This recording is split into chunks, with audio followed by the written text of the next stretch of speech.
అసలు ఓపెన్గా చెప్పాలంటే హలో వరల్డ్ ప్రోగ్రామ్ ప్రింట్ చేయడం కూడా రాదు నాకు ఇప్పటిదాకా. Hey guys, I am Charan Reddy. Currently I'm pursuing my BTech third year. Second year మొత్తం అసలు డేస్ ఎలా పాస్ అయిపోయో కూడా తెలియదు. సెకండ్ ఇయర్ వరకు కొన్ని పర్సనల్ డిస్ట్రాక్షన్స్ వల్ల సెకండ్ ఇయర్ మొత్తం టైం వేస్ట్ చేసుకున్నా. అండ్ అప్పుడు అనుకున్నా ఇంకా టైం ఉంది కదా తర్వాత చూద్దాంలే అని. బట్ వన్స్ థర్డ్ ఇయర్కి వచ్చాక టోటల్లీ ఆపోజిట్. ఒక పాయింట్లో నాకే అనిపించింది, ఇలా కంటిన్యూ అయితే గ్రాడ్యుయేషన్ అయ్యే టైంకి నా దగ్గర ఏం స్కిల్ ఉంటుంది అని అనిపించింది.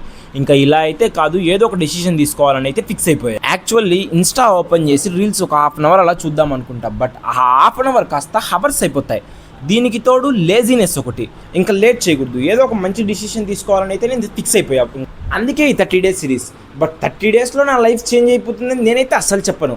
ఐ మీన్ ఈ 30 days కాన్స్టెంట్గా ఉండగలనా, డైలీ వీడియోస్ అప్లోడ్ చేయగలనా? ఇది జస్ట్ ఒక వ్లాగ్ సిరీస్ అయితే కాదు, ఇది నా లైఫ్ని రీస్టార్ట్ చేసుకునే కంప్లీట్ జర్నీ. అలా అని చెప్పి ఇప్పుడు నేనైతే మొత్తం ఎంజాయ్మెంట్ పక్కన పెట్టేసి ఓన్లీ కెరియర్ పైనే ఫోకస్ చేస్తానైతే అస్సలు చెప్పను.